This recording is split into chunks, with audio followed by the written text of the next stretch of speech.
Siva media நண்பர்கள் அனைவருக்கும் வணக்கம். கடந்த மே 13ஆம் தேதி பொள்ளாச்சி கூட்டுப்பாலியல் வன்கொடுமை வழக்கில் தீர்ப்பு சொல்லப்பட்டு 9 பேருக்கு வாழ்நாள் முழுவதும் சிறையில் இருக்க வேண்டும் என்கின்ற சிறை தண்டனை கொடுக்கப்பட்டிருக்குது. இந்த வழக்கு எப்படி தொடங்கப்பட்டது, இந்த வழக்கினுடைய மையப்புள்ளியாக இருந்து இந்த வழக்கை வெளியில் கொண்டு வந்தது யார் அப்படிங்கிறதை பற்றி பெரும்பாலானவருக்கு தெரியாது. நான் ஏற்கனவே பேசின வீடியோவிலையும் சொல்லியிருந்தேன். 2019 காலகட்டங்களில் இந்த வழக்கு துவங்கப்பட்ட அந்த காலகட்டத்தில் இந்த வழக்கு எப்படி உருவானதுங்கிறதை பற்றி மின்னம்பலம்.com இணைய இதழில் தொடர்ந்து ஒரு 12 நாள்கள் கட்டுரையை நான் எழுதியிருந்தேன். அந்த காலகட்டத்தில் எனக்கு கிடைச்ச தரவுகளினுடைய அடிப்படையில் இந்த வழக்கு காவல்துறையாலேயோ அல்லது அரசியல்வாதிகளாலேயோ தூக்கி நிறுத்தப்பட்டு இது வெளியில் வந்த விஷயம் அல்ல. பரமகுரு அப்படிங்கிற ஒரு தனிநபர், அவருடைய முயற்சியால் தான் இந்த வழக்கு வெளியில் வந்திருக்கு அப்படிங்கிறத சொல்லியிருந்தேன். அந்த காலகட்டத்தில் நான் பரமகுரு அவர்களோடவும் பேசி அவருடைய தரப்பில் நடந்த பல செய்திகளை அந்த கட்டுரையில் தொடர்ந்து சொல்லியிருந்தேன்.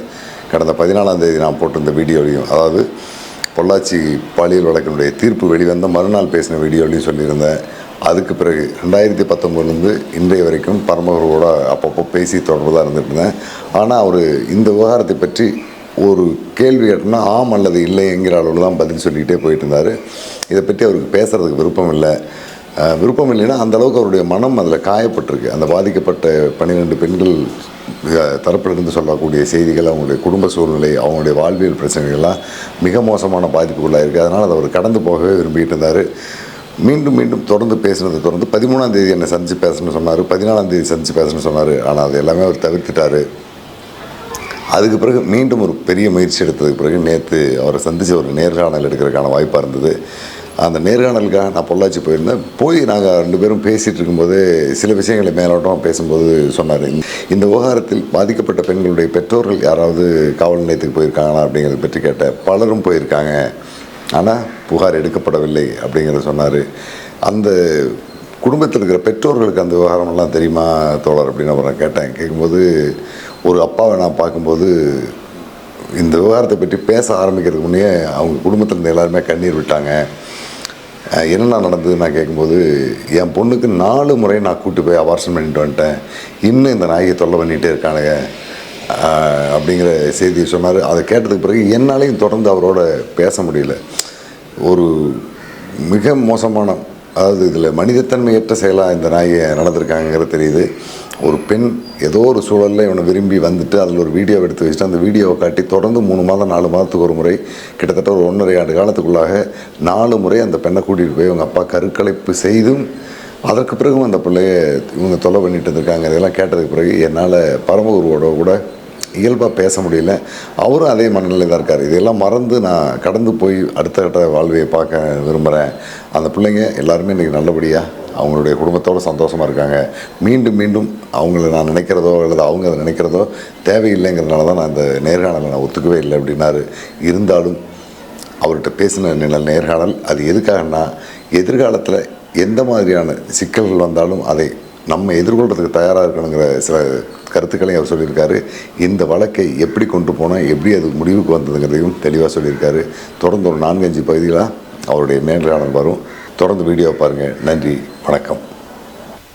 அண்ணா வணக்கங்க.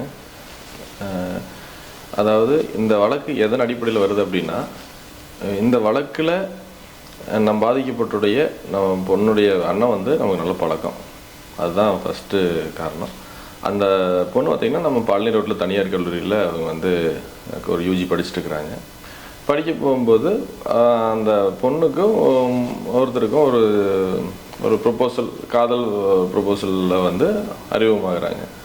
அதுக்கப்புறம் பார்த்திங்கன்னா அந்த ப்ரொப்போசல் எந்த மாதிரி அவங்க ஒரு தவறான பாதையில் இருக்கிற பசங்கன்னு இந்த காலத்து பெண்களுக்கு தெரியல.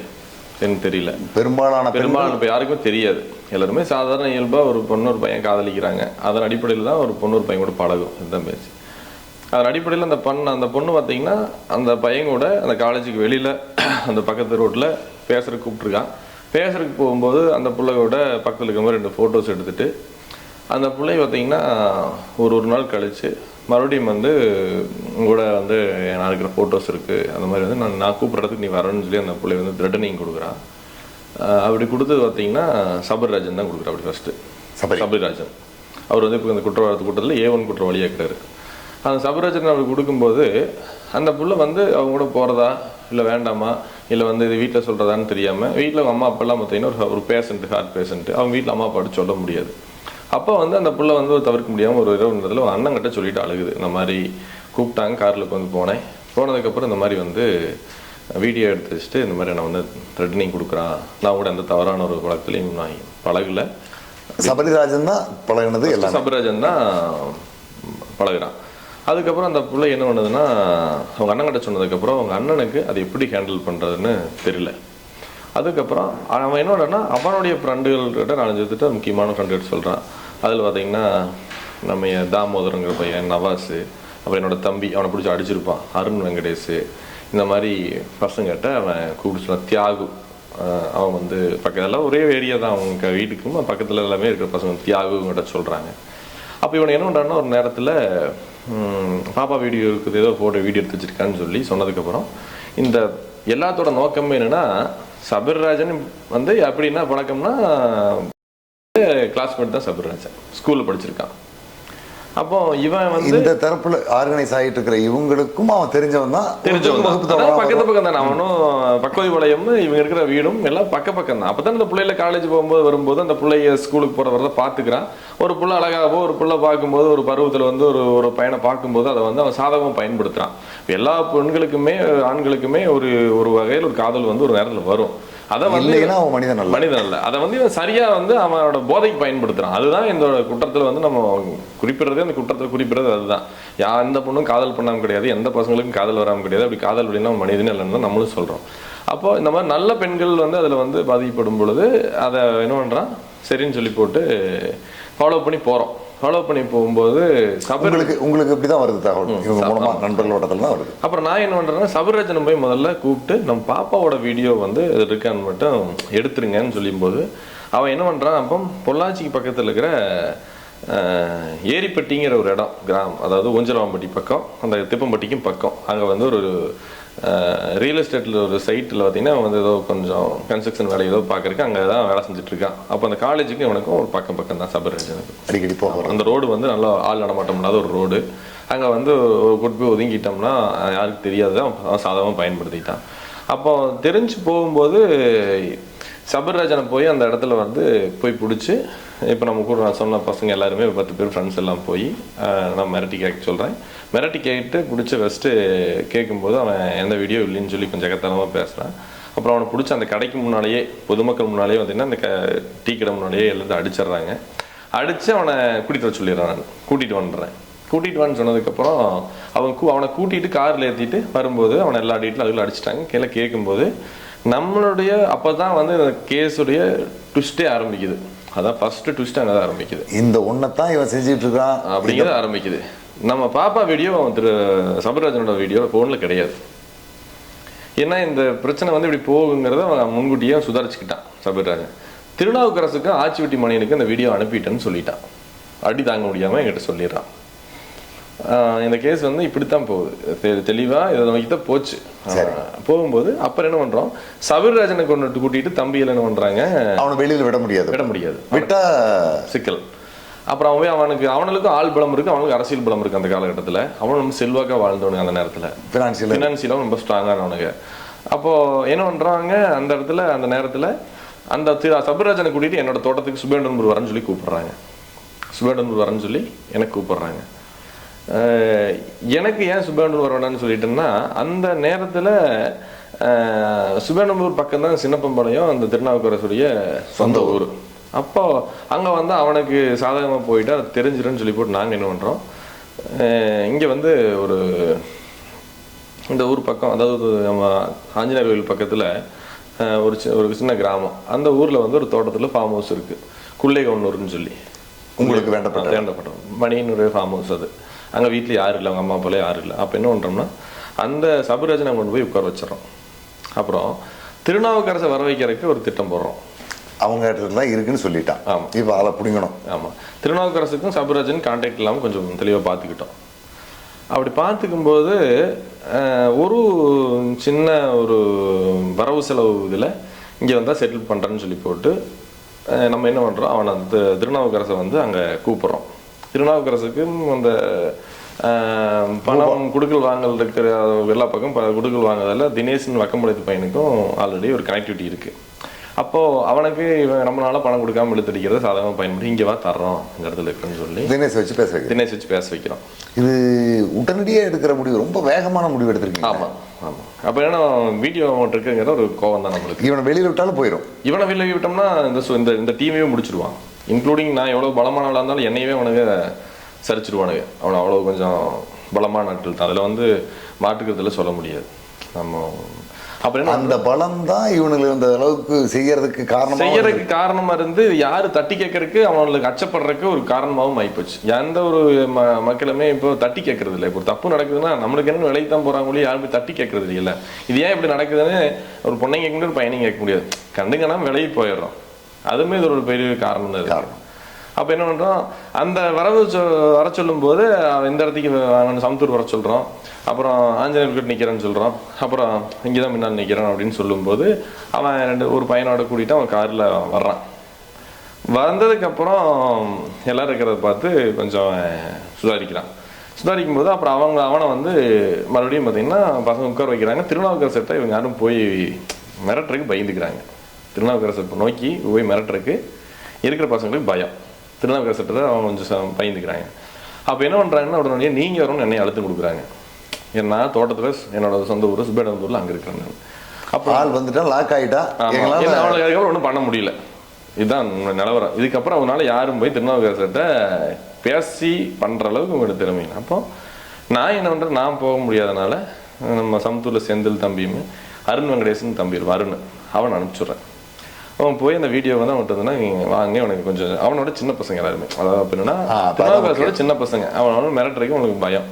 அப்புறம் நான் வந்து ஃபஸ்ட்டு இப்படி ஃபோன்லேயே ட்ரையல் பண்ணிவிட்டு நேராக போங்கன்னு சொல்லி தியாக கொண்டிலாம் அனுப்பிச்சுட்டு இவங்கெல்லாம் போய் பிடிச்சி எல்லாம் கேட்கும்போது அப்படி எந்த வீடியோவுமே இல்லைன்ட்டான். அப்போ நமக்கு என்னென்னா சபர்ராஜன் அங்கே அடிக்கிறோம், சபர்ராஜன் இங்கே அடி விடுது, வீடியோ எங்கிட்டான் திருநாவுக்கரசன் அனுப்பிட்டுன்னு சொல்கிறான். அவன் இல்லைங்கிறான். அப்புறம் இவனையும் அடிக்கிறான், அவனையும் முடிக்கிறான், அடி விழுகும்போது ஒரு 2 மணி நேரம் 3 மணி நேரம் டைம் அதிகமாயிடுச்சு. அப்போ அடி மேல் அடி விழுகும்போது அந்த வலி தாங்க முடியல அவனால திருநாவுக்கரசனால. பயங்கரமாக படிச்சடி இடத்துல வலி ரொம்ப வலிக்கும். அப்போ திருநாவுக்கரசர் நம்ம என்ன சொல்கிறோம், வீடியோ கூட்டினா பண்ணால் அவன் ஃபோனை ஃபஸ்ட்டு வாங்கிடுறோம். திருநாவுக்கரசருடைய ஃபோன் நம்ம கேட்ச் பண்ணிடுறோம்.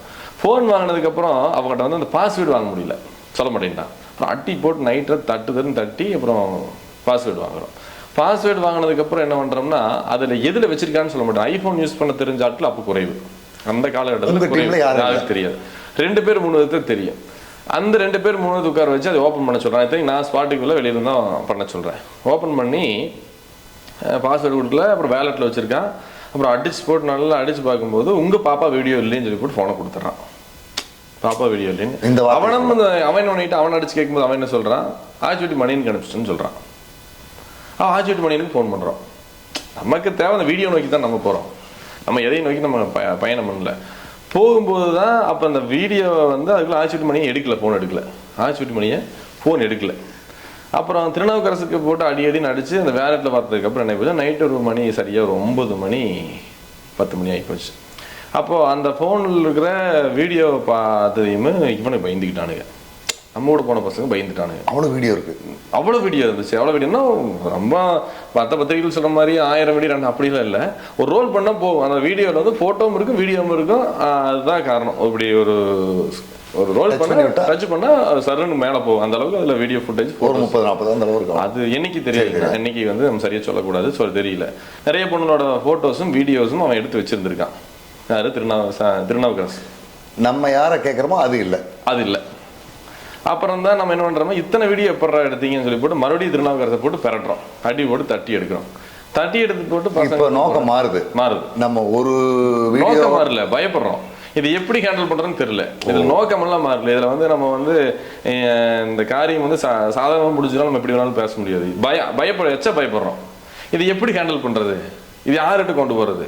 அப்புறம் நான் என்ன பண்ணுறேன், இந்த ஃபோனை மற்ற எந்த பசங்களுக்கு காமிக்காதீங்க, இந்த ஃபோனை எடுத்து நேராக டவுன் ஸ்டேஷன் வந்தேன்னு சொல்லி போட்டு நான் ஒரு மண்டபத்தில் விசேஷத்தில் இருந்தேன். நேராக ஸ்பாட்டுக்கு மண்டபத்துக்கு போகிறேன். அப்போயே கால் உடைக்க சொல்லிட்டேன். அப்போ திருநாவுக்கரசு கால் உடைச்சிருங்கன்னு கால் உடைச்சிட்டானுங்க. அவனை போட்டு அடி தட்டி எடுத்துகிட்டு இருக்கானுங்க. அது நடந்துட்டுருக்கு. அப்போது என்ன போச்சுன்னா ஆச்சுப்பட்டி மணி கிடைக்கல. அப்போது 8 மணிக்கு கிடைக்கல. திருநாவுக்கரசர் லேப்டாப்பில் இருக்குங்கிற ஒரு தகவல் நம்மளுக்கு யோசனை வருது. அப்போ என்ன பண்ணுறோம்னா, அப்போ தான் சின்ன ஒரு முட்டாள்தனம் பண்ணி போட்டோம். அந்த வக்கம்பளை தினேஷ் இன்னொரு பையனையுமே கூட வசந்த்னு ஒரு பையன் இருப்பான், அக்யூஸ்டாக இருப்பான். ஆல்ரெடி திருநாவுக்கரசுடைய உள்ள இருப்பான் வசந்த். அவன் வந்து திருநாவுக்கரசுடைய வலது கை. திருநாவுக்கரசு வீட்டுக்கு இந்த வசந்தையும் வக்கம்பளை தினேஷையும் கூட 2 பசங்களையும் போய் 8 சொல்லி அனுப்பிடுறோம். போகும்போது என்ன பண்ணி போட்டாங்கன்னா, அங்கே போய் அவன் வீட்டுக்கு போய் ஓடி போயிட்டான் வசந்த். அதான் இதோட ட்ரெயினிங்கே இப்படி தான் மாறுது, நல்லா பார்த்துங்க. வசந்த் வீட்டுக்குள்ள ஓடிடுறான், அவங்க அம்மா வீட்டு ஓடி போய் இந்த மாதிரி திருநாவுக்கரசு அடிக்கிறாங்கன்னு சொல்லிடுறான். அங்கேருந்து இவனுக்கு அனுப்பிச்சுட்ட பசங்க, சின்ன பசங்க பயந்துட்டு ஒடியாந்துடுறானுங்க, உள்ள போன திரும்ப ஒடியாந்துடுறானுங்க. அப்போ திருநாவுக்கரசு தூக்கி போய் அடிக்கிறேங்கிறது விஷயம் வெளியே போயிடுச்சு, வீட்டுக்கு போயிடுச்சு. அங்கேருந்து என்ன பண்ணுறாங்கன்னா, அவனுடைய நண்பர்களுக்கெல்லாம் கூப்பிட்டு அவனை அங்கேருந்து 50 பேர் 100 பேர் பார்த்தீங்கன்னா அங்கேருந்து நம்ம பசங்களை தேடிட்டு இவனை வந்து கேங் வேறு மாதிரி இது வந்து அவனை ஒரு 50 பசங்க நம்ம ஆல்ரெடி அடிச்சுட்டு ஒரு இடத்துல அந்த இடம் தெரியாமல் ஒரு 50 பசங்களை வச்சிருக்கிறோம். அப்புறம் ஒரு 4 பேர்த்து மட்டும் ஒரு பைக் எடுத்துட்டு இந்த வீடியோவை எடுத்துட்டு நேராக நீ ஸ்டேஷன் வான்னு சொல்லிடுறோம். அந்த ஒரு மோசமான காலகட்டம் என்னென்னா, நடந்த சம்பவம் கோர்ட்டு லிமிட்டுங்கிறாங்க, நம்ம டவுன் ஸ்டேஷன் விடுறோம். எங்கே கம்ப்ளைண்ட் கொடுக்குறதுங்கிற பெரிய குழப்பம். அப்போ நம்ம நேராக டவுன் ஸ்டேஷன் வரும்போது என்னென்னா, அன்னைக்கு ஜல்லிக்கட்டு ப்ரொட்டஸ்ட்டு கோயம்புத்தூரில் அந்த பைபாஸில் கற்பம் பைபாஸில் ஜல்லிக்கட்டு ப்ரொட்டஸ்ட்டு மறுநாள் காலையில் நடக்கிறதுனால எந்த போலீஸுமே இங்கே எல்லா போலீஸும் கம்ப்ளீட்டாக அங்கே போயிடுச்சு. அந்த கேப்பில் என்ன நைட் 11-12 ஆயிடுது. நாங்களும் 10-20 பேர் வந்து சேர்ந்து ஸ்டேஷன் தான் நிற்கிறோம். அப்போ எஸ்ஐ வந்து ராஜேந்திர பிரசாத் வர்றப்படி, ராஜேந்திர பிரசாத் வந்ததுக்கப்புறம் சம்பவத்தை சொல்கிறோம். அவர் உங்கள் பிள்ளை எதுக்கு போச்சு வச்சுன்னா, நம்மளை தானே ஃபஸ்ட்டு எல்லாமே காவல்துறை வந்து நம்மளுக்கு பேசுவாங்க. பேசுனதுக்கப்புறம் சரி ரைட்டு இந்த மாதிரி பண்ணியிருக்கான், அவனை விடக்கூடாது அப்படின்னு சொல்லி எல்லாம் பேசிகிட்டு இருக்கும்போது அவர் பெருசாக பிடி கொடுக்கல. ஃபஸ்ட்டு ஆரம்பிச்சு அதை பற்றி ஓரளவு தெரியல.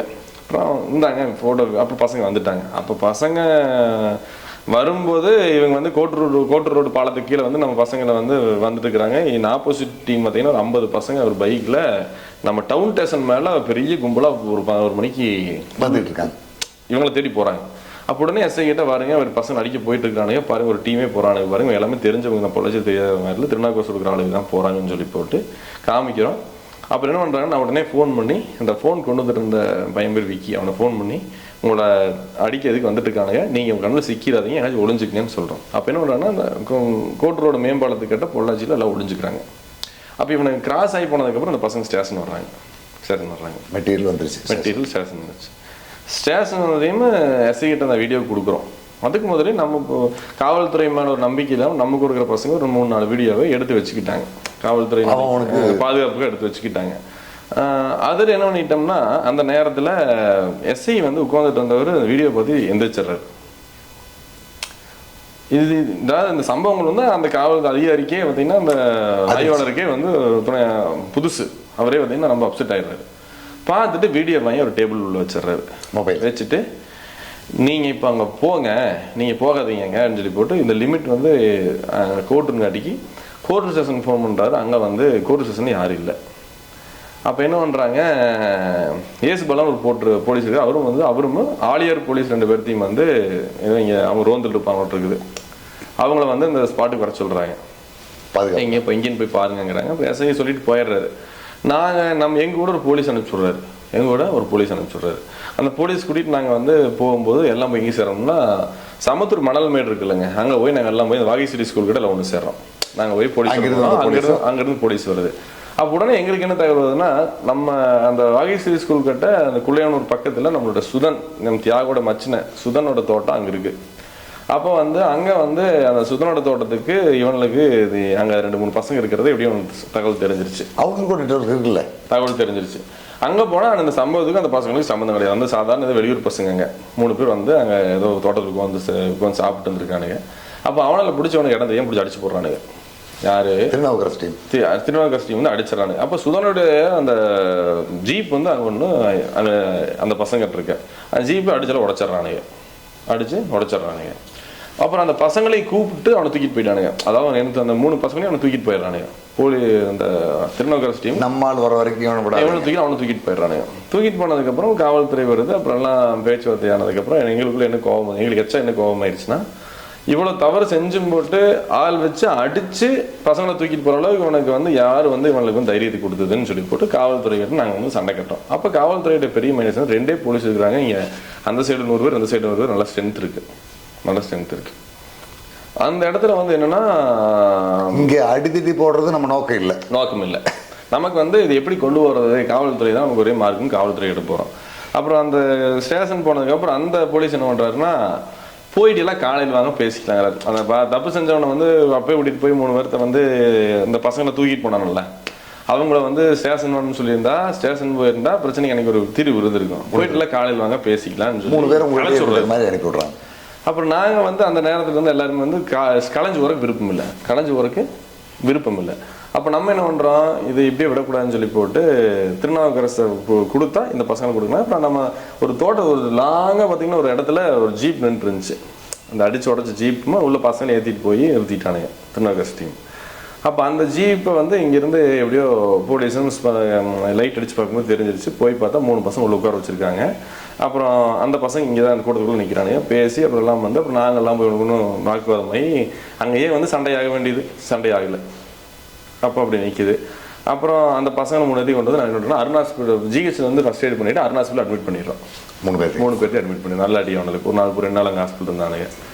அட்மிட் பண்ணி போட்டு எங்களுக்கு அந்த பசங்களுக்கு ரொம்ப அழுகிறானுங்க. எங்களுக்கு என்னென்ன அடிச்சு விடாங்க போது நான் ரொம்ப ஸ்பாட்டுக்கு அப்புறம் வந்துட்டு நான் அந்த சம்பவத்தில் கலந்துட்டேன். அதுக்கப்புறம் எமோஷன் ஆகிட்டேன். அப்புறம் நான் என்ன பண்ணுறேன், எனக்கு வேண்டப்பட்ட பசங்களை வர சொல்லி இவனுக்கு இத்தனையும் செஞ்சு போட்டு இவனுக்கு இதுக்கு மேலேயும் இவனுக்கு பண்ணுறான்னு இவனை விடக்கூடாதுங்கிற ஒரு வெறுப்பும் ஒரு கோபம் மனசுக்கு வந்துடுது. அப்போ என்ன பண்ணுறோம்னா, இவனை தேடிட்டு நான் என்ன பண்ணுறேன்னா, இங்கே தான் இருப்பான்னு போகிறேன். இவனை கூட நல்ல ஸ்ட்ரென்த்து, இவனை பிரிச்சுடணுமே, பிரிக்கிறதுக்காக பிரிக்கணும். அதை பக்கம் நிற்கிற டீமை பிரிக்கணும். நாங்கள் என்ன விளையாடுற மாதிரி விளையாடுறோம். இது இப்போ கிட்டத்தட்ட நைட்டு ஒரு 1:30-2 மணி, கரெக்டாக ஒரு 2 மணி இருக்குங்க.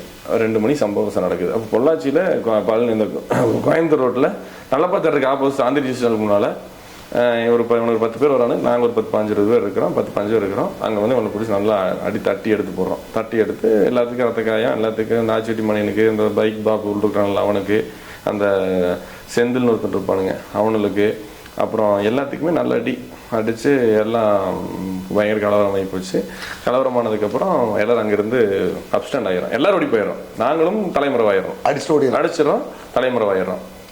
அப்போ என்ன ஆகுதுன்னா, அதுக்கு முதல்ல நடந்த சம்பவம் சொல்லிடுறேன். தலைமறைவருக்கு முதல்ல திருநாவுக்கரசு வந்து வேணும்னு சொல்லி அவங்க அம்மாவும் சதீஷ் ஹீரோனுக்குலாம் விஷயம் தெரிஞ்சிச்சு. இந்த ஃபோனுக்கு வீடியோ கைக்கு போயிடுச்சுன்னு தெரிஞ்சிச்சு. ஹீரோன் பாலும் சதீஷ் திருநாவுக்கரசு அம்மாலாம் என் காலை பிடிச்சிட்டு எங்கள் மணல் மேட்டில் அழுகுறாங்க. இந்த ஒரு தடவை என் பையனுக்கு வாய்ப்பு கொடு, இந்த ஒரு தடவை என் பையன் வந்து தப்பு செய்ய மாட்டான், நாங்கள் வந்து இந்த மாதிரி இந்த இதுக்கு வரமாட்டோன்னு காலை பிடிச்சி கெஞ்சுதுங்க. நான் வந்து அதில் பெருசாக சொனக்கு காமிக்கல. அப்புறம் என் பையனை வந்து என் கையில் கொடுத்துரு அப்படின்னு சொல்லுது.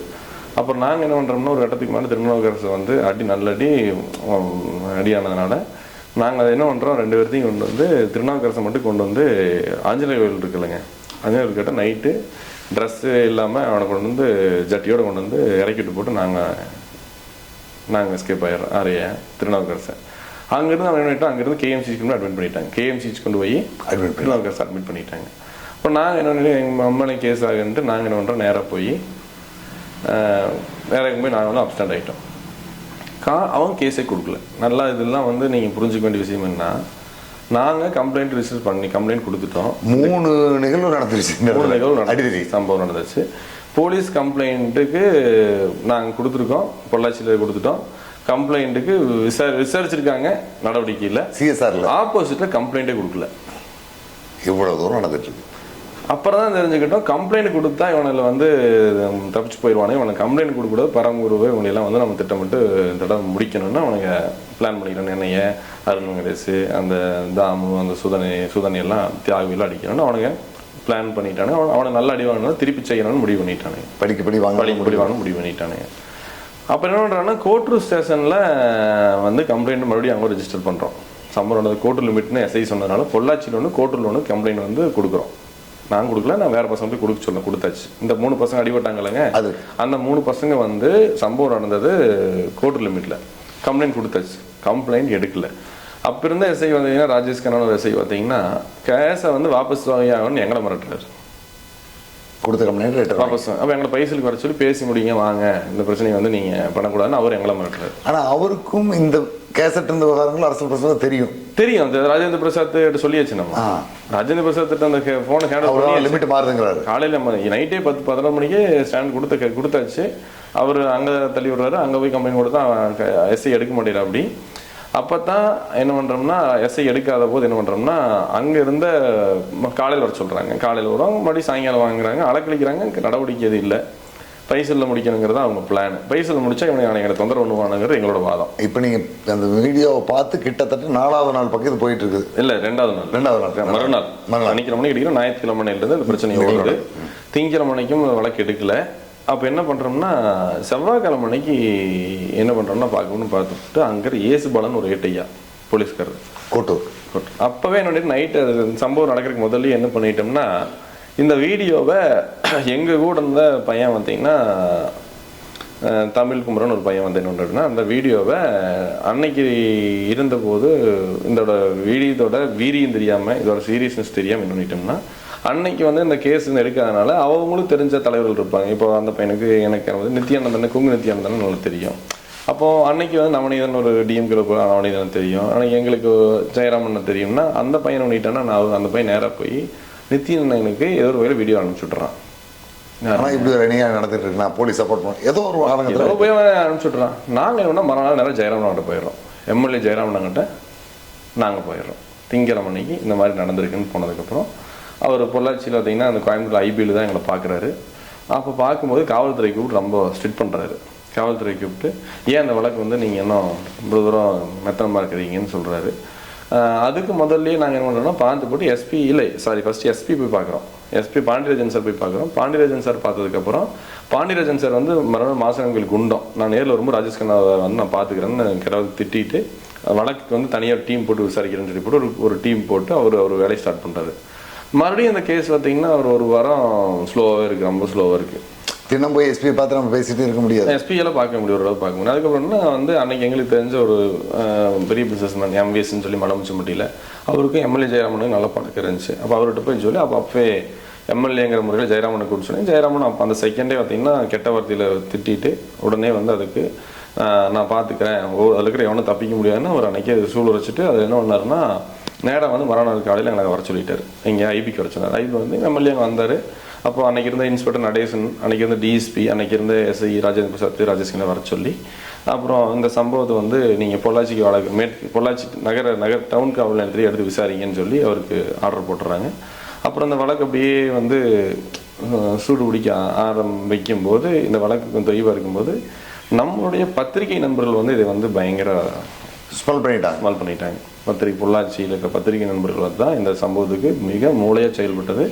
பொள்ளாச்சியில் பத்திரிகை நண்பர் தான். அதை வந்து மிக முக்கிய குறிப்பிட பார்த்தீங்கன்னா, கேப்டன் டிவி ரிப்போர்ட்டர் வந்து சந்திரசேகரன் ஒரு பையன் பண்ண அப்படி அவர் ஒரு கார் விபத்தில் இறந்துட்டா அப்படி. அதனால் அந்த விபத்தும் கூட பார்த்தீங்கன்னா ஒரு மர்மமான முறையில் தான் இருந்துச்சுன்னா இன்றைக்கி வரைக்கும் கேள்விப்பட்டிருக்கும், பத்திரிகையாளர்கள் மத்தியிலே அது இருக்கும். அதனால் அவர் பார்த்தீங்கன்னா காவல் நிலையத்தில் வந்து ரொம்ப போராட்டத்தை வந்து கடுமை பண்ணார். பத்திரிகையில் வந்து விஷயங்கள் வெளியே போக என்ன ஆகி போச்சுன்னா, விஷயங்கள் வந்து தமிழ்நாடில் இந்தியாவில் உலக அளவு பேசக்கூடிய அளவுக்கு வந்து கேஸ் வந்து ரொம்ப பெரிய கேஸ் ஆயிடுச்சு. அப்போ எங்களுக்கு வந்து எஸ்பி கிட்ட போகிறதுக்காண்டி காரணமாக இருந்தது ஒரு சாதாரண ஒரு ஏசுபாலான ஒரு சாதாரண போலீஸ்காரர் தான் அதுக்கு முக்கிய காரணமாக இருந்தது. எஸ்பி கொண்டு வாங்க, இங்கே லோக்கல்லாம் நீங்கள் யாரையும் நம்பாதீங்க, எஸ்பி எடுப்பாங்கன்னு சொன்னது அவர் தான். அப்போ நாங்கள் எம்எல்ஏ பார்த்ததுக்கப்புறம் இந்த கேஸ் வந்து ரொம்ப மேலே அவங்க அப்போ சிஎம் இருந்தவர் எடப்பாடி பழனிசாமி அது வரைக்கும் போகுது. நாங்கள் கொங்கு நித்யானனுக்கு தகவல் போச்சு. அவர் மூலிமா டிஎம்கேக்கு தகவல் போய் அவர் மூலிமா பார்த்தீங்கன்னா நம்ம இன்னைக்கு இருக்கிற அன்னைக்கு எதிர்க்கட்சி தலைவர் இன்னைக்கு இருக்கிற நம்ம முதலமைச்சர் ஸ்டாலின் ஐயா வரைக்கும் வந்து அந்த தகவல் வந்து கொண்டு போய் சேர்த்தப்பட்டு அன்னைக்கு கனிமொழி அம்மாரிலிருந்து எல்லாருமே பார்த்தீங்கன்னா ஆர்ப்பாட்டத்தை அறிவிச்சு எல்லாருமே வந்தாங்க. அப்புறம் அன்னைக்கு பார்த்தீங்கன்னா இவர் நம்ம கொங்குநாடு முன்னாடி ஈஸ்வரன் பார்த்தீங்கன்னாலும் நம்ம ராஜஸ்ரீ மண்டபத்துக்கிட்ட பார்த்தீங்கன்னா பொதுக்கூட்டம் போட்டு இதை பற்றி பேச ஆரம்பித்தார். அதுக்கப்புறம் அந்த கூட்டத்தில் மறுநாள் பார்த்தீங்கன்னா அனைத்து கட்சி கூட்டம் போட்டாங்க. அனைத்து கட்சி கூட்டத்துலையும் பார்த்தீங்கன்னா விடுதலை சிறுத்தை கட்சியில் இருந்து எல்லா கட்சியிலுமே அனைத்து கட்சியிலும் ஒருங்கிணைஞ்சு இது போராட ஆரம்பித்தாங்க. போராட ஆரம்பிக்கும் போது அன்னைக்கு இருந்த ஆளுங்கட்சியாக இருந்த அதிமுக இதோட சீரியஸ்னஸை புரிஞ்சுக்கிட்டு வழக்கு உண்மைன்னு தெரிஞ்சுக்கிட்டு வழக்கை வந்து என்ன பண்ணுறாங்கன்னா காவல்துறைக்கு தனி டீம் போட்டு காவல்துறை ஸ்பீடு பண்ணுறாங்க. காவல்துறை இந்த வழக்கை வந்து துரிதப்படுத்தி விசாரிக்க அப்புறம் அதில் முக்கியமான ட்விஸ்ட் சொல்லாம விட்டேன். அங்கேருந்து திருநாவுக்கரசு கேஎம்சிஹெச்லேருந்து தப்பிச்சு போகிற அப்படி யாருக்கும் தெரியாமல் போலீஸுக்கு எப்படி தகவல் ஒரு ஸ்மெல் பண்ணிட்டேன் அப்படி திருநாவுக்கரசு காவல் நிலையத்திலிருந்து ஸ்மெல் பண்ணிடுற அப்படி இங்க நடக்கிற விஷயம் போயிடுது. இல்லை அவன் அதுக்கு மறுநாள் அரெஸ்ட் பண்ணிடுவாங்கன்னு ஒரு தகவல் தெரிஞ்சிருது. அங்கேருந்து திருநாவுக்கரசு அப்ஸ்டாண்டு. திருநாவுக்கரசு அப்ஸ்டாண்டு. அப்போ வந்து போலீஸ் யாரை ஃபர்ஸ்ட் அரெஸ்ட் பண்ணியிருக்காங்கன்னா சபீர்ராஜன், வசந்த், உங்களுக்கு பார்த்தீங்கன்னா நம்ம சதீஷ், இவங்களை 3 பேர்த்த அரெஸ்ட் பண்ணியிருக்காங்க. 3 பேர்த்த அரெஸ்ட் பண்ணாங்க. அப்புறம் திருநாவுக்கரசு அரெஸ்ட் பண்ணல. திருநாவுக்கரசு அங்கேருந்து அப்ஸ்டாண்ட் ஆகிடுற அப்படி எங்கே போனாருன்னு தெரியாது. போனதுக்கப்புறம் திருநாவுக்கரசு காணாமல் போனதுக்கப்புறம் தான் இந்த விஷயம் வந்து இன்னும் பூதாகரமாகுது. திருநாவுக்கரசு காணாமல் போனதுக்கப்புறம் தான் இன்னும் விஷயம் பூதாகரமாகுது.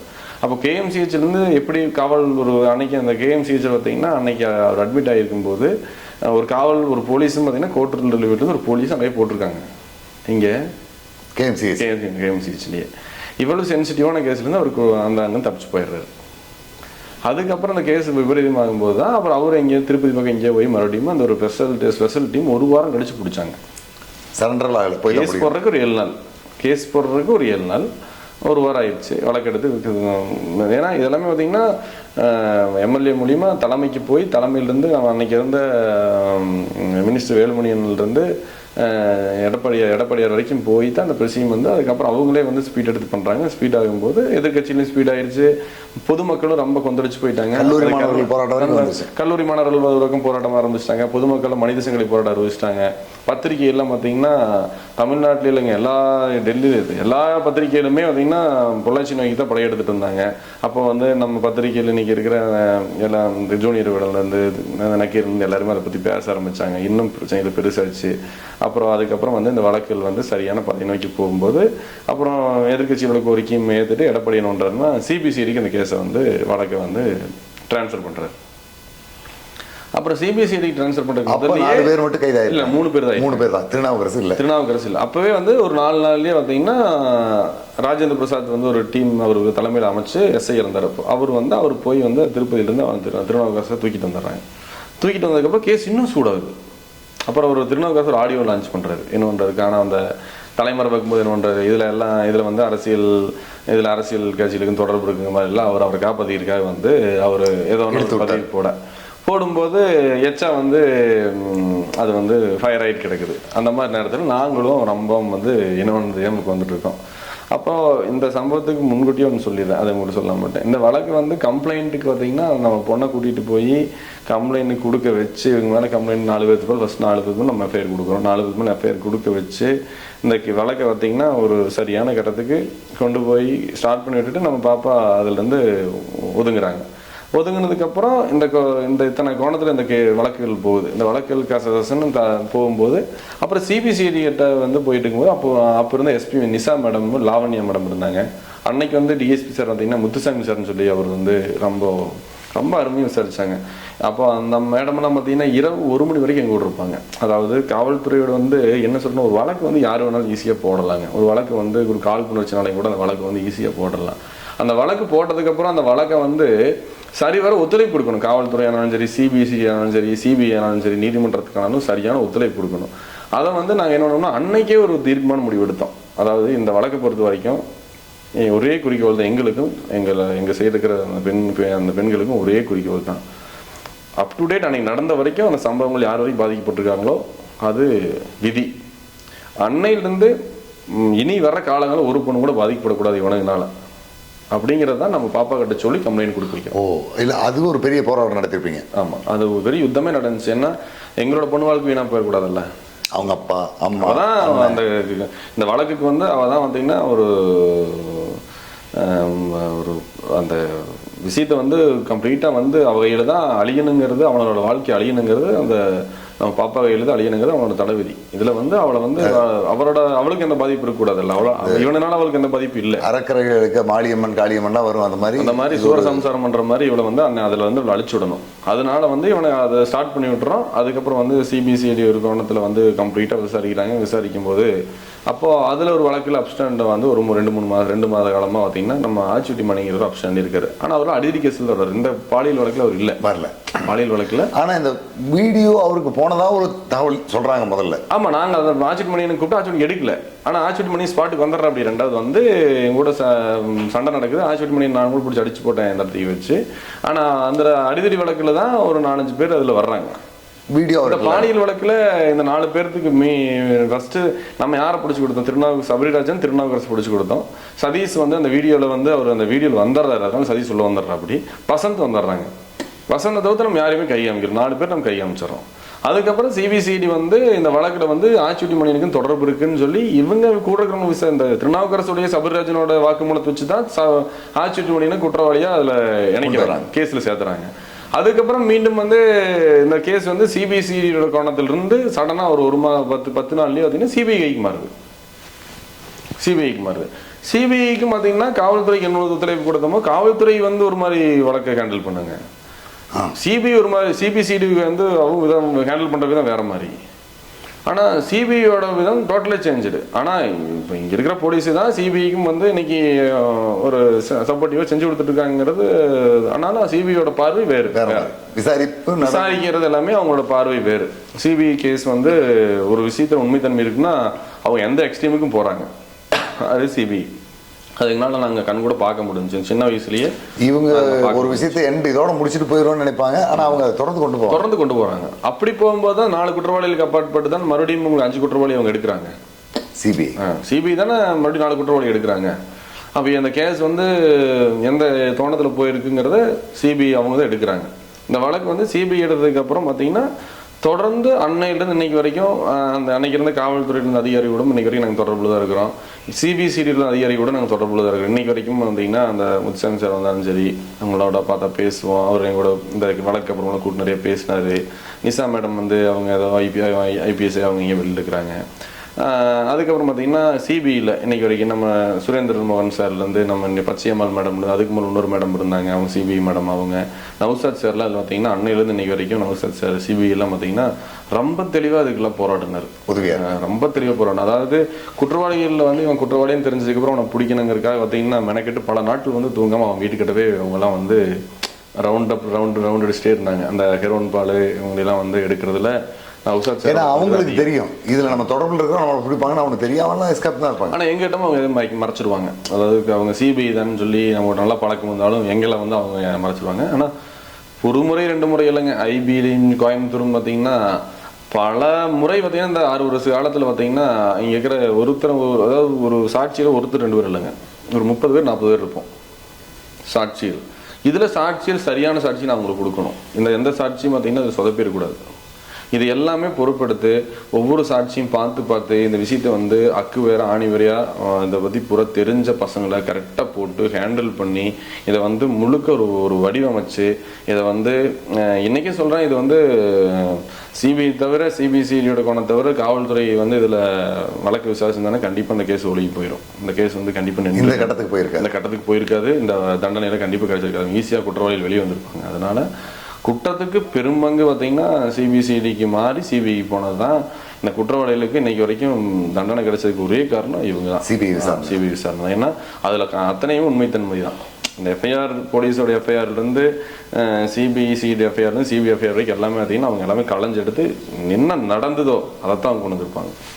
எஸ்ஐ ராஜேந்திர பிரசாத் அவர்கிட்ட கொடுத்த மொபைல் பாதிப்பு இல்லாமல் வந்துடுது. ஃபோன் எதுவும் வரலைங்க. ஃபோன் அங்கேருந்து சிபிசிடிக்கு மாறுது. அப்புறம் சிபிசிடிட்டு இருந்து பார்த்தீங்கன்னா சிபிஐக்கு மாறுது. அப்போ எல்லாத்தோட ஃபுட்டேஜ் எவிடன்ஸி கம்ப்ளீட்டாக அவங்க சிபிஐ தான் பார்த்து எடுக்கிறாங்க, கலெக்ட் பண்ணிடுறாங்க. அப்போ திருநாவுக்கரசுடைய ஃபோன் அவங்க ஆல்ரெடி சரண்டர் பண்ணிடுறோம். சபரிராஜனோட ஃபோன் வந்து எல்லாமே டெலீட் பண்ணிடுறான். அதே அவங்க ஒரு சாஃப்ட்வேர் போட்டு எல்லாமே ரெக்கவர் பண்ணுறாங்க. அதுக்கப்புறம் திருநாவுக்கரசோட லேப்டாப் நாங்கள் ரெக்கவர் பண்ண போனோம்ல அந்த லேப்டாப் அதே போலீஸ் நேரம் திருநாவுக்கரசு வீடு போய் எடுத்துடுறாங்க. அதுக்கப்புறம் அவங்க எடுக்க முடியாமல் போன ஒரே ஃபோன் பார்த்தீங்கன்னா ஆச்சுட்டு மணியின் ஃபோன் அவங்களால எடுக்க முடியல. அந்த ஃபோன் அவன் என்ன பண்ணானே தெரியாது. அது வந்து சிபிஐக்குமே அது பெரிய ஒரு ஒர்க் தாங்க. இல்லை அவங்கள்ட்ட ஃபோன் அவன் டெஸ்ட்ராய் பண்ணிட்டான். அவன் எனக்கு கடலில் நீ போட்டானா அவன் எங்காச்சும் அவன் கல்லை கட்டியாது இறக்குனான். அந்த ஃபோனை அவன் டெஸ்ட்ராய் பண்ணிட்டான். அந்த ஃபோன் இவனால அவங்க உண்மையை வாங்க முடியல, இவனால விசாரிக்க அது மட்டும்தான் ஒரு மர்மமான முறையில் போய் சொல்லி மற்றபடி சிபிஐ விசாரணை எல்லாமே இன்னைக்கு வரைக்கும் ரொம்ப சரியாக போய் நீதிமன்றத்துலேயும் பார்த்தீங்கன்னா நந்தினி தேவி மேடம் பார்த்தீங்கன்னா இதை வந்து சரியான தண்டனை கொடுத்துட்டு போன தெளிவாக இருந்தாங்க. இந்த வழக்கு பார்த்தீங்கன்னா இந்த அளவுக்கு சீரியஸாக போய் 6 வருஷ காலம் ஒத்துழைப்பு கொடுத்தது அனைத்துமே நமக்கு இந்த வழக்கில் நண்பர்கள் அனைவருக்கும் தான் அந்த பெருமையெல்லாம் போய் சேரும். அனைவருமே குறிப்பிட்ட ஒருத்தர் இதில் சொல்ல முடியாது. நீங்கள் சொன்ன மாதிரி எல்லாருடைய பங்கும் இருக்கு. இல்லை, நான் வந்து தலைமையேற்று நடத்துனது நானாக இருக்கலாம். ஆனால் எனக்கு கீழே வந்து என்ன சொன்னல, இந்த தாமோதருங்கிற பையன், நவாஸுங்கிற பையன், தியாகு, எத்தனையோ பேர் வந்து இதில் வந்து டைம் கொடுத்து வேலை செஞ்சாங்க. அவங்க எல்லாருமே வந்து டைம் கொடுத்தாங்க. அப்புறம் அந்த பொண்ணோட தரப்புலேருந்தும் இந்த குற்றத்தை வந்து கண்டிப்பாக வெட்டக்கூடாது, மற்ற பொண்ணுகளுக்கு நடக்கக்கூடாதுங்கிறதுல கடைசி வரைக்கும் அவங்க வந்து அதில் ரொம்ப தெளிவாக போராடினாங்க. அந்த பொண்ணுடைய பெயரோட பெற்றோர் குடும்ப முகவரிகளோட அவர் கொடுத்த புகாருடைய எஃப்ஐஆர் வேறு வெளியில் வந்து அது ஒரு பெரிய பின்னாடி. அது அன்னைக்கு இருந்த காலகட்டத்துலேங்க எல்லாமே ரொம்ப பரபரப்பாக, பயங்கர பரபரப்பு.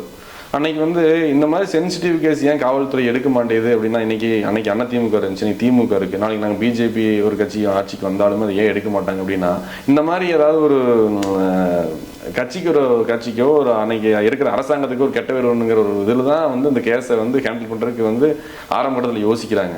அதுபோல தான் அந்த கேஸ் எடுத்தாச்சு, விசாரிக்க ஆரம்பிச்சிட்டாங்க. ஆனால் நம்ம கொடுத்த அழுத்தங்களும் நம்ம இதை வந்து பல பேர் டெய்லி ஒரு பூதாகரமாக வெடிச்சிட்டு இருந்துச்சு. அப்போ வந்து அந்த நேரத்தில் வந்து உடனே வந்து நம்மளுடைய எம்பி இவர் போகிறாரு, மகேந்திரன் இருந்தார். போய் அவர் என்ன பண்ணுறாருன்னா, அந்த அவரோட கோரிக்கை லெட்டர் பேரில் இந்த அக்யூஸ்டை வந்து கைது பண்ணணும்னு சொல்லி போட்டு போய் அதை கொடுத்துட்றாரு எஸ்பி கிட்ட. எஸ்பி படிச்சிடுறாரு. அதாவது எல்லாரும் மனிதர்கள் தான். ஆனால் அவர் அதுக்கு ரொம்ப சிரமம். அந்த வழக்கை எடுத்ததுல பாண்டியராஜன் சாருக்கு மிக முக்கிய பங்கு இருக்கு. ஆனால் அந்த வழக்கினால அதிகமாக வந்து சிரமப்பட்டது அவர் தான். எஃப்ஐஆர் வெளியில் போனது. எஃப்ஐஆர் வெளியே போனதுக்கப்புறம் அவர் காத்திருப்பு ரோட்டில் மாற்றப்பட்டாரு. அங்கிருந்து டிரான்ஸ்ஃபர் அண்ணனை தூக்கி அடிச்சாங்க. அதுக்கு அன்னைக்கு நாங்கள் தான் அவர் அங்கே பார்த்தது தான். எங்கே பார்த்தது, அந்த எஸ்பியா வந்து அவர் அங்கே பார்த்தது தானே. அதுக்கப்புறம் அவர் நாங்கள் பார்த்தது கூட கிடையாது. ஆனால் கஷ்டப்பட்டாருன்னு நிறைய பேர் சொல்றாங்க. எஸ்பி எம்பி கிட்ட கொடுத்துறாரு எஃப்ஐஆர். எம்பி எஸ்பி கிட்ட கொடுத்துட்றாரு. அப்போ அந்த நேரத்தில் ப்ரெஸ்ஸிலும் வந்துடுது. யார்கிட்ட, நம்ம இவர்கிட்ட கேட்கறக்கு, நம்ம மகேந்திரன் கேட்கறக்கு எஸ்பி ஆஃபீஸில். அப்புறம் அவர் ஏதோ ஒரு டென்ஷனில் டக்குன்னு படிச்சிடுறாங்க. அந்த ஒரு கவனக்குறைவு அவர்கிட்ட இருந்ததுனால தான் அவர் நிறைய ஒரு ப்ராப்ளமாக போயிடுச்சு. அதனால அது கவனக்குறைவுன்னு சொல்ல முடியாது. பாதிக்கப்பட்ட பொண்ணுக்கு அன்னைக்கு ஒரு தொகை வந்துச்சு. அது வந்து எவ்வளவு தூரம் அந்த பெண்களுக்கு சாதகமாக இருந்துச்சுங்க. அந்த பொண்ணு ரொம்ப பயந்துருக்குமே. இந்த விவரங்கள்லாம் வெளியில் பயந்து அவங்க சூசைடு ரேஞ்சுக்கு போயிட்டாங்க அந்த குடும்பத்தில். அப்படின்னா நாங்கள் ஒரு நாள் வீட்டுக்கு போனோம்னா அவங்க ஏன் வந்து இந்த அளவுக்கு வந்து நான் அன்னைக்கும் வந்து ஒரு ப்ரெஸ் மீட்டில் சொல்லியிருப்பேன். அதாவது ஒரு பெண் புள்ள இந்த குற்றத்துக்கு வந்து பிடிச்சி கொடுக்குறேன்னு சொல்லி நீதிமன்றத்துக்கு காவல் நிலையத்துக்கு வந்துருச்சு. அதை பாதுகாக்கணுங்கிற நம்ம கடமை. அதை விட்டுட்டு நம்ம அதை வச்சு நம்ம அதை வந்து ஊதாகரமாக்குறதுனால என்ன பின்னோடின்னு உங்கள்கிட்ட சொல்லிடுறேன். அத்தனை பத்திரிகைகளும் அத்தனை தொலைக்காட்சியிலுமே அவங்க வீட்டை வந்து வட்டமிடுது. அத்தனை பத்திரிகைகளும் அவங்க வீட்டை வட்டமிடுது. அவங்க ஒரு சாதாரண ஒரு நடத்துறாங்க, கேட்ட வட்டமிடுது. இதெல்லாம் வந்து நம்ம தமிழ்நாட்டில் பார்த்தீங்கன்னா இது இளமரவு காயமறைவா இருக்கும்பாங்க. ஒரு பொண்ணோட வாழ்க்கையானாலும் சரி, பொண்ணோடைய வளர்ப்பு எல்லாருமே அது ரோட்டுக்கு வரும்போது பார்க்கறவங்க நம்ம ஏளனமால பார்ப்பான். கிட்டத்தட்ட அந்த பகுதியில் இருக்கிற எல்லாருமே நம்ம பார்த்து ஏளனமா பார்ப்பான். அப்போ பார்த்தீங்கன்னா அந்த மாதிரி சூழல் வரும்போது அரசியலுக்கு வீட்டுக்கு போனாலும் பேசிட்டு போறோம். அவங்க எங்கள் அம்மா நீளமாக சராங்கமாக காலில் விழுந்துட்டாங்க. எப்படியாவது என் பிள்ளை காப்பாற்று குரு, என்னாலேயே முடியலன்ட்டாங்க. அதில் வந்து எப்படி ஃபோன் நம்பர் பிடிச்சிருவாங்க, ஃபோன் பண்ணி நீங்கள் அந்த வழக்கில் பாதிக்கப்பட்டவங்களா, நீங்கள் பேட்டி கொடுக்க முடியுமா, நீங்கள் வந்து எங்களுக்கு வந்து சொல்ல முடியுமான்னு சொல்லி பலதரப்பட்ட ஒரு கந்தரவலம் பண்ணும்போது நாங்கள் மனசு இருந்தால் நீ சொன்னோம். என்ன சொன்னோம்னா, இதில் அரசியல் பண்ண வேண்டாம். இதை வந்து அரசாங்கம் சரி, அன்னைக்கு இருந்த எதிர்கட்சியாக இருந்தாலும் சரி, ஆளுங்கட்சியாக இருந்தாலும் சரி, எல்லாருமே அவங்க வேலையை செய்ய ஆரம்பிச்சிட்டாங்க. ஒரு இடத்துக்கு அந்த வழக்கை வந்து நம்ம பூம் பண்ணி கொடுத்தாச்சு. அதுக்கப்புறம் நீதிமன்றங்கள் வந்து சரியான கோணத்தில் பார்க்குது. நமக்கு எப்படி உணர்வு இருக்கோ அப்படித்தான் அங்கே இருக்கிற காவல்துறையும் சரி, அன்னைக்கு இருந்த சிபிசிடி, அன்னைக்கு இருந்த சிபிஐ, நீதிமன்றம், அன்னைக்கு எல்லாருமே பார்த்தீங்கன்னா அங்கே இப்போ எல்லாத்துலேயும் பெண்களும் வேலை செய்கிறாங்க, ஆண்களும் வேலை செய்கிறாங்க, பத்திரிகை ஊடகங்களும் அப்படித்தான். எல்லாருமே பார்த்தீங்கன்னா இது சப்போர்ட் பண்ணாங்க. ஆனால் பண்ணதுனால நம்ம பெண்களை பாதுகாக்க வேண்டிய இடத்த விட்டுட்டு நம்ம வந்து அவங்களுக்கு முக்கியத்துவம் கொடுக்கறது இல்லைங்கிறது தான் அன்னைக்கும் சொன்னேன், இன்னைக்கும் சொல்கிறேன். இப்படிலாம் பண்ணும்போது எந்த போலீஸ் ஆட்சியில் வராதுங்க, கம்ப்ளைண்ட்டுக்கே வரமாட்டாங்க. குற்றவாளிகளுக்கு சாதப்படுத்த முடியுது. அதுக்கப்புறம் எங்க மேல அவங்க அளவுக்கு அதிகமான ஒரு நம்பிக்கை வச்சிருந்தாங்க. அப்புறம் நாங்களும் வந்து இதை திட்டமிட்டு இதை பண்ணணும்னு யாரும் எந்த உள்நோக்கத்தோடும் பண்ணல. இது வந்து விதிப்படி இயற்கையின் பிரகாரம் இது இப்படித்தான் நடக்கணும், எங்க கையில தான் அவன் வந்து அவனை கர்மா இப்படி முடியணும்னு தலைவிதி, அதனால அப்படி போயிடுச்சு. அதுக்கப்புறம் இன்னைக்கு அந்த அந்த எல்லா பெண்களுக்கும் நல்ல வாழ்க்கை அமைஞ்சு எல்லாருமே நல்ல முறையாக வாழ்கிறாங்க, ஒன்றும் தப்பு இல்லை, நல்லா ஒரு நல்ல பொசிஷன் எல்லாரும் நல்லா இருக்கிறாங்க. ஆனால் என்னென்னா இதை வந்து இந்த மாதிரி ஊடகங்கள் நாளைக்கு இன்னொரு முறை ஏதாவது பெண்களுக்கு ஏற்படும் போது சில விஷயத்தை வந்து அந்த பெண்களை வந்து அதுலேருந்து எடுத்துடணும், அதை வந்து வெளிப்படுத்தக்கூடாது அப்படிங்கிறத தான் சொன்னேன். நிறைய வீடியோஸ் எல்லாம் வந்து ரிட்டன் ஆகி வந்துக்கிட்டே இருந்துச்சு. அந்த வீடியோஸ் வந்து நம்ம கொடுத்தது நோக்கம் வந்து இந்த குற்றவாளிகள் தண்டிக்கப்படணும் தான் கொடுக்க முடிய, நம்ம கொடுக்குற வீடியோ அப்படியே ஊடகத்துலையும் பத்திரிகையிலும் தொலைக்காட்சியிலையும் வரும்போது அந்த இப்போ அது எப்படி அந்த பொம்பளை ஏற்றுக்கும், ஒரு பொண்ணால் ஏற்றுக்க முடியாது. நம்ம எவ்வளோ தூரம் நீங்கள் மற்ற கண்ட்ரி வேற, நம்மளோட நாடு வேற, நம்மளோட நாட்டில் நம்மளோட மாநிலம் இது இருக்கிறதே வித்தியாசமானது.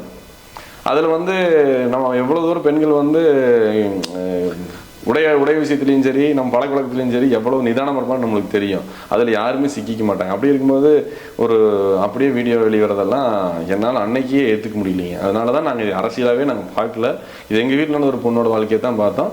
இன்னைக்கு அந்த வழக்கு நீதிமன்றத்தில் தீர்ப்பானதுக்கு அப்புறம், அதுக்கு முன்னாலேயே அந்த எல்லாத்துக்கும் நல்ல லைஃப் அமைஞ்சதுக்கப்புறம் நாங்கள் எல்லாருமே ரொம்ப மன சந்தோஷத்தோட திருப்தியாக சந்தோஷமாக வாழ்கிற மொழியே எங்களுக்கும் எந்த வகையான மன உறுத்தலோ இதில் வந்து ஒரு குழப்பமோ அப்படிங்கிறது எங்களுக்கு இல்லை. எல்லாருமே இந்த வழக்கு இப்படித்தான் முடியணுங்கிறது தலைவிதி. என்ன இவனுக்கு அப்புறம் எந்த பொண்ணும் பாதிக்கப்படலை அதங்கிறது நம்ம ஒரு இந்த புகாருக்கு பிறகு இவங்களுடைய நடவடிக்கை முடங்கிருச்சு, வேற யாரும் பாதிக்கப்படலை. விட்டிருந்தால் பார்த்தீங்கன்னா நீங்கள் கணக்கே சொல்ல முடியாது.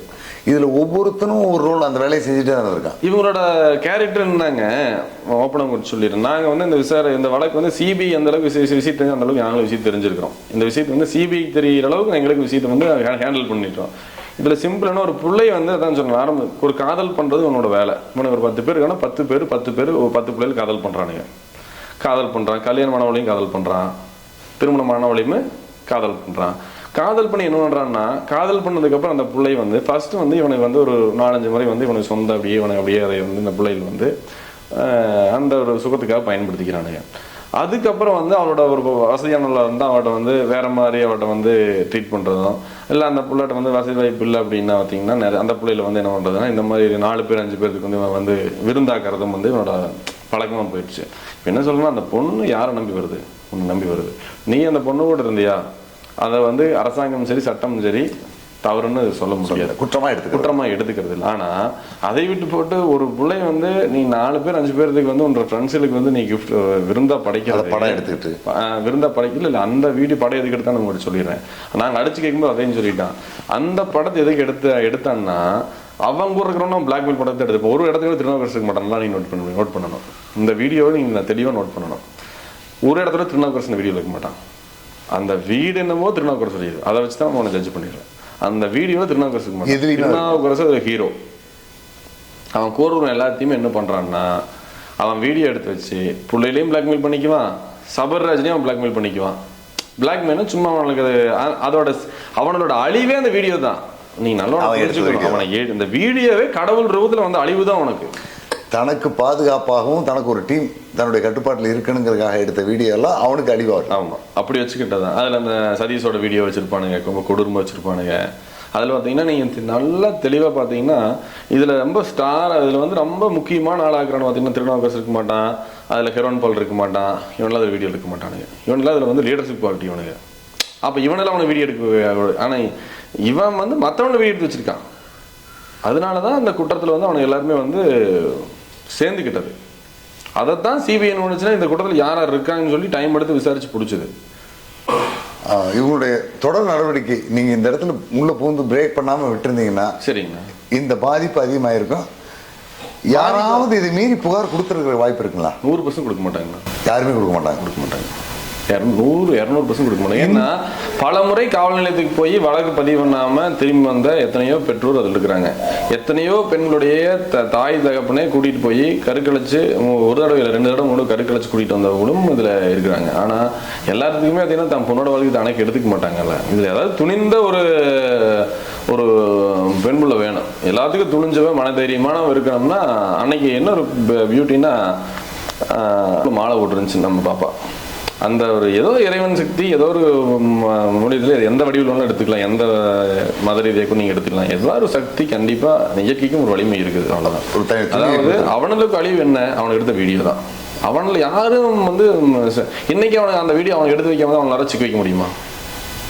வாய்ப்பே இல்லை. அது என்னன்னா அவனுக்கு அவனே சுனி வச்சுக்கிட்டது. அதில் வந்து நாளைக்கு அவன் நம்மளை சொல்லலாம், இன்னொருத்த சொல்லலாம். அந்த குற்றவாளிகள், குற்றத்தில் ஈடுபட்டவங்க எல்லாருமே குற்றம் செஞ்சவங்க தான், கூட இருந்தவங்களும் குற்றம் செஞ்சவங்க தான். அதனால தான் அந்த குற்றத்தில் இருக்கிறவங்க எல்லாருமே வந்து இந்த நீதிபதி வந்து அந்தளவுக்கு கடுமையான தீர்ப்பு விதிச்சாங்க. இது இன்னொரு முறை வந்து இந்த மாதிரி நடக்கூடாது. ஃபர்ஸ்ட் டெல்லி நிர்பயா வழக்கு அப்புறம் இது மிக கொடுமையான வழக்கு. இதில் தான் நம்ம முதலமைச்சரும் அவரோட 5 வருஷ காலத்தில் வந்து நம்மளுடைய ஆட்சி காலத்திலேயே இதுக்கு வந்து ஜட்ஜ்மெண்ட் வந்துடும் அவரும் ஒரு சூழல் வச்சாரு. அதுவும் வந்துருச்சு. இதில் அதிமுகவும் பார்த்தீங்கன்னா அழகாக வழக்கை வந்து ரொம்ப தெளிவாக சிபிஐக்கு மாற்றினாங்க. அன்னைக்கு எடப்பாடி நினைச்ச ஒரு என்கவுண்டர் பண்ணியிருந்தாருன்னு வைங்களேன், இந்த வழக்கு அவர் மேலே திருப்பி விட்டுருப்பாங்க.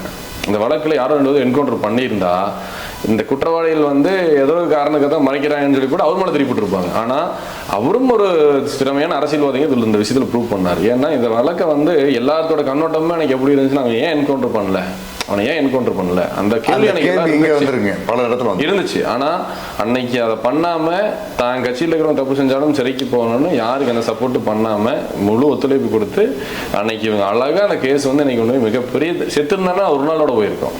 இன்னைக்கு அப்படி இல்லையே. இருக்கிற வாழ்நாள் சிறைங்கிறது சாதாரண விஷயங்களா? எந்த வழக்குலையுமே இந்த மாதிரி கடுமையான தண்டனை கிடைக்காதுங்க யாருக்கும். இது கொடுமையான தண்டனைங்க.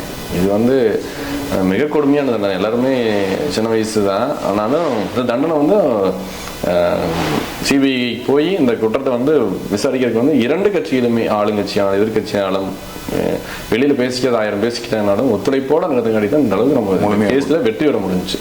இருதரப்புக்கும் அதில் மிகப்பெரிய பங்கு இருக்கு. சிபிஐ வழக்கு விசாரணை நடந்துட்டு இருக்கும்போது நீதிமன்றத்துக்கு தொடர்ந்து நீங்கள் போயிட்டு வந்துருந்துருக்கீங்க. தொடர்ந்து அந்த காலகட்டங்களில் இங்கே இருக்கிற பலர் வந்து பயப்பட்டிருப்பாங்க. காவல்துறை அதிகாரிகள் யார் தான் வந்து விசாரிச்சாலும் இது காவல்துறைக்கே தெரியாதுங்க. இல்லை சிபிஐ மட்டும்தான். சிபிஐ அப்படின்னு ஒரே வாரம் சொல்லிட்டேன். சிபிஐங்கிறது நம்ம சினிமாவில் தான் பார்த்துருக்கோம். சிபிஐ நேராக பார்த்து அவங்களோட பழகக்கூடிய வாய்ப்பு எனக்கு கிடைச்சதோட நோக்கம் என்னன்னா, சிபிஐ அப்படின்னா காத்து போது இடத்துல கூட உள்ளே போயிடுவாங்கிறதுக்கு ஒரு பெரிய எக்ஸாம்பிள். எப்படி நம்ம ஒரு விஷயம் சொல்லிடுறேன். இந்த வழக்கு விசாரணைன்னு போனதுலேருந்து லோக்கல் ஒரு போலீஸ், ஆண் போலீஸ் ஒன்று பெண் போலீஸ் ஒன்று கையில் வச்சுக்கிட்டாங்க. அந்த போலீஸும் சிபிஐவே செயல்பட ஆரம்பிச்சிருச்சு. அந்த போலீஸுக்கு இன்னொரு போலீஸ் விஷயத்துக்கு கத்தரிக்க முடியாது, அந்த அளவுக்கு மாறி. ஆமாம், அந்த போலீஸுமே பார்த்தீங்கன்னா சிபிஐவும் மாறிடும். அதாவது என்ன ரோலில் சினிமாவில் உள்ள வராங்களோ அதுபோல் அவங்களும் அந்த ரோல்லேயே மாறிடுறாங்க. அப்போ எத்தனை சாட்சியர் வந்து சாட்சி சொல்லிட்டு போனாலும் அந்த சாட்சியரையும் பத்திரமா கூட்டிகிட்டு போய் பத்திரமா கூப்பிட்டு வந்து விட்டாங்க. அதாவது இந்த வழக்கில் நீங்கள் ஒன்று புரிஞ்சுக்கணும்.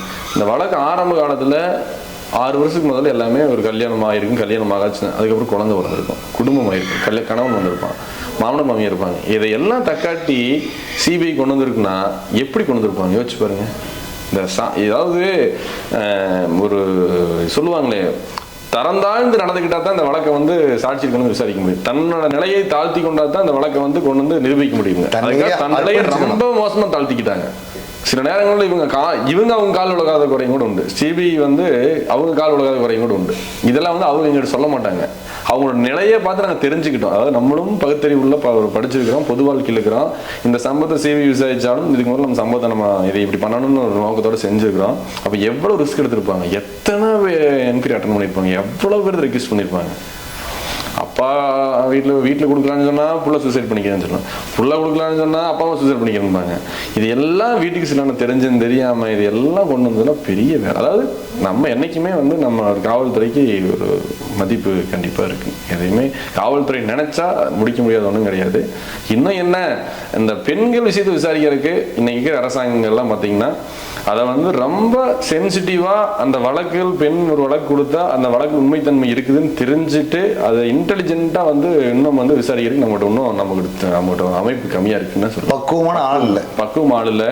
அந்த பெண் வந்து பாதிக்கப்பட்ட பெண் வந்து கம்ப்ளைண்ட் பார்த்து ஆன்லைனில் போட்டால் நேரடியாக விசாரிக்கிறதுக்கு நம்ம ஸ்பாட்டுக்கு போயிடணும். அவங்க காவல் நிலையத்துக்கு வர வைக்கக்கூடாது, காவல் நிலையத்துக்கு வரக்கூடாது. அவங்களுக்கு வந்து பாதுகாப்பு பண்ணணும். அந்த விசாரணையில் வந்து எல்லா பெண்களுமே வந்து உண்மையாக இருக்காங்கன்னு சொல்ல முடியாது. அதில் வந்து சம்பவத்தில் உண்மை இருக்குன்னு தெரிஞ்சால் அந்த விஷயத்தை வந்து அந்த பெண்களை வந்து ரொம்ப பாதுகாப்பு கொடுத்து பக்குவமாக விசாரிக்கணுங்கிறது தான் என்னோட ஆதங்கம். இந்த அரசாங்கம் அதை எப்படி எடுத்துக்கன்னு தெரியல.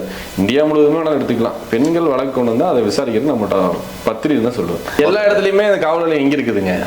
அனைத்து மகளிர் காவல் நிலையம் எங்கே இருக்கு? எல்லா காவல் நிலைய இடத்துல தான் இருக்குது. ஆனா அப்படி இருக்கக்கூடாது. மகளிர் காவல் நிலையங்கிறது தனிப்பட்ட ஒரு இடத்துல இருக்கணும். ஆண்கள் பொதுவான காவல், ஆண்களுக்கு அங்க வாசம் கூட இருக்கக்கூடாது. அந்த ஆண்களுடைய வாசமும் இருக்கக்கூடாது.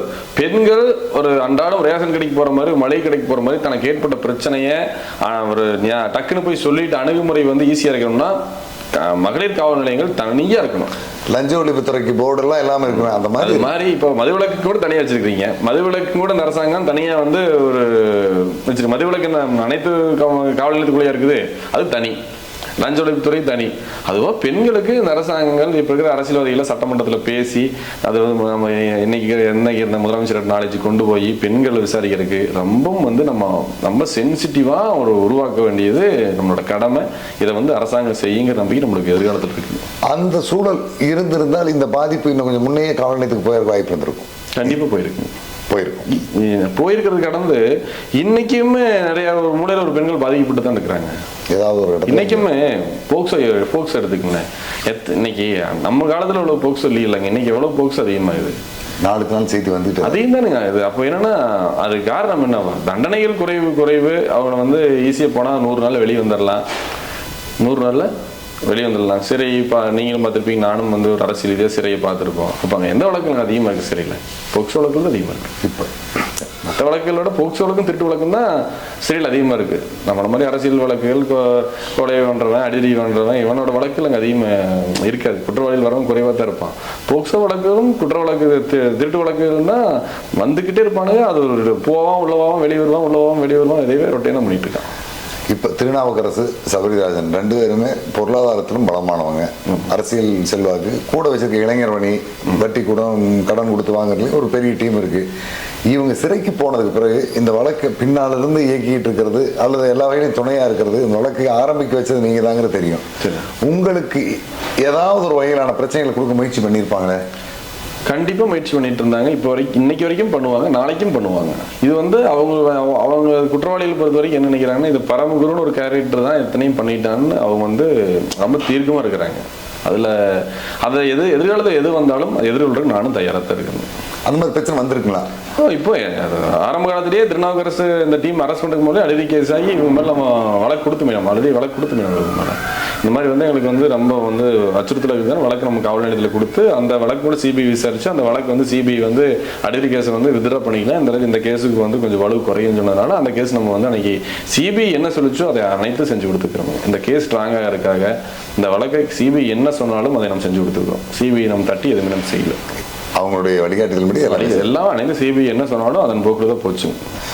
இன்றைய வரைக்குமே கூட ஊடகங்களும் சில ஊடகம் சார்ந்திருக்கிறவங்களும் இந்த வழக்கில் 1000 பேர் பாதிக்கப்பட்டாங்க, 10 பேர் தான் காட்டியிருக்காங்க, இன்னும் பலருடைய வீடியோ வெளியில் வரல, வீடியோலாம் ரகசியமாக இருக்குங்கிற மாதிரியான வதந்தியா உண்மையான பல செய்திகள்லாம் பேசிட்டு தான் இருக்கு. அது ஒரு பிரச்சனை போயிட்டு இருக்கு.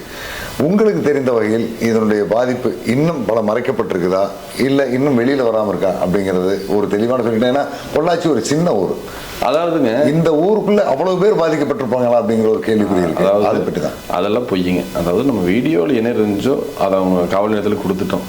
அதுக்கு உட்பட்டு தான் அவங்க வந்து அதை பண்ணியிருக்க முடியும். அதுக்கு மீறி இவனை பண்ணுற அளவுக்கு வந்து அவ்வளவு இவனை அதான் ஒரு ஓப்பனாக தான் சொல்லியிருந்தேன். அவனவே ஏமாத்திக்காக தான் அந்த வீடியோ எடுத்து வச்சிருந்தானுங்க.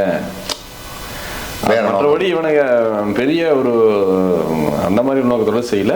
இதுல வந்து மற்ற பத்திரிகைகள் சொல்றது வந்து அவங்களோட மைலேஜுக்காக சொல்றது தானுங்க. உண்மையான நிலவரம் என்னன்னா, சம்பவம் நடந்ததை ஆரம்பத்திலிருந்து கடைசி வரைக்கும் கூட வந்து பார்த்தவங்க நம்ம இதுதான் நிலவரம், இதுதான் நடந்தது. இதை வந்து யார் என்ன கூட்டிக்கிட்டாலும் குறைச்சிக்கிட்டாலும் இது அவங்களோட பத்திரிகை மைலேஜுக்காக கூட்டிக்கிறது தான் ஒழிய இதுல வந்து உண்மை சம்பவங்கிறது இவ்வளவுதான் விஷயம். இவ்வளவுதான். இந்த 9 அக்யூஸ்ட் அரெஸ்ட் பண்ணியிருக்காங்க, இவ்வளவுதான்.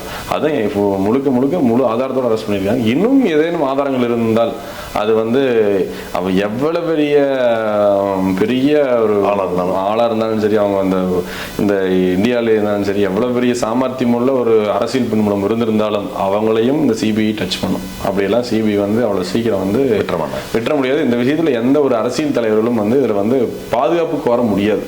கேவலம் பாதுகாப்பு கோரணும்னா இது அசிங்கம் அவங்களுக்கு. அதனால யாரும் வரமாட்டாங்க. இது முழு சுதந்திரம் விசாரிக்கப்பட்டது. இதில் எந்த குற்றவாளியும் தப்பிச்சுதான் எனக்கு தெரியல. ஏன்னா நம்ம எதிர்பார்க்காத ஆட்கள் உள்ள வந்திருக்காங்க. நம்ம எதிர்பார்த்த 4 பேர், ஃபர்ஸ்ட் 4 பேர் தான். அதுக்கப்புறம் மறுபடியும் 5 பேருக்கு கொண்டு வந்திருக்காங்கன்னா அதெல்லாம் முழு ஆதாரத்தோடையும் இன்னைக்கு இருக்கிற டெக்னாலஜி யூஸ் பண்ணி எல்லா விதத்திலையும் பயன்படுத்த கொண்டு வந்திருக்காங்க. இதில் தப்பிச்ச மாதிரி எனக்கு யாரும் தெரியல. இனிமேல் இதில் இந்த வீடியோக்கு அப்பாற்பட்டு பாதிக்கப்பட்ட பெண்களும் யாரும் கிடையாது. நன்றி. ஒரு பெரிய முன்னெடுப்பை எடுத்து அதுக்காக இன்னைக்கு வரைக்கும் போராடி ஒரு வெற்றியை வாங்கி கொடுத்துருக்கீங்க. இதன் மூலமாக நீங்கள் ஒட்டுமொத்த சமூக மக்களுக்கு சொல்லக்கூடிய செய்தி என்ன? என்னை பொறுத்த வரைக்கும் நான் எப்படி பார்க்குறேன்னா, எல்லா இடத்துலையுமே எல்லாத்துக்குமே மன உறுதி குறைவாக்கிற மாதிரி தான் நான் பார்க்குறேன். மன உறுதி எல்லாத்துக்கும் ரொம்ப வலிமையாக இருக்கணும். எது வந்தாலும் நம்ம சைடு நியாயம் இருக்குன்னு அதை எதிர்த்து கடைசி வரைக்கும் போராடணும் முடிய அதில் நம்ம டீவியேட் ஆகிட்டு நாளைக்கு இப்படி ஆயிருமோ அப்படி ஆயிருமோங்கிற எண்ணத்தை விட்டுட்டு ஒரு பாதை தேர்ந்தெடுத்தால் நல்லதாக விட்டதோ அதில் முழுசாக ட்ராவல் பண்ணணும்னு தான் நான் சொல்லுவேனுங்க.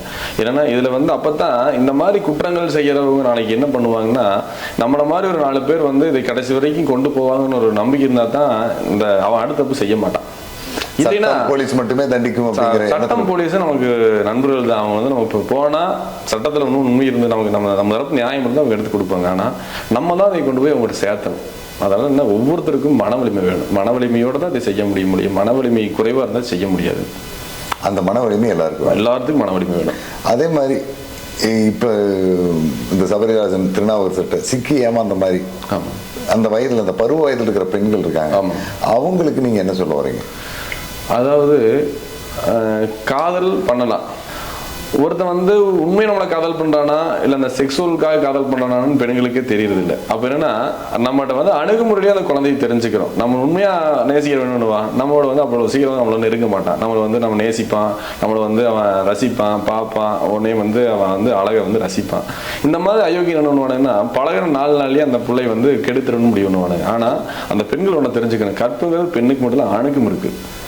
அதாவது ஒருத்தர் நம்மளை கெடுத்துட்டான் அப்படின்னா அந்த கெடுத்ததுக்காக நீ அவனோட வாழணும்னு நினைக்காது. உன்னோட முட்டாள்தனம். உன்னோட வாழ்க்கையை நீ மறுநாளும் திருத்திக்க முடியும்.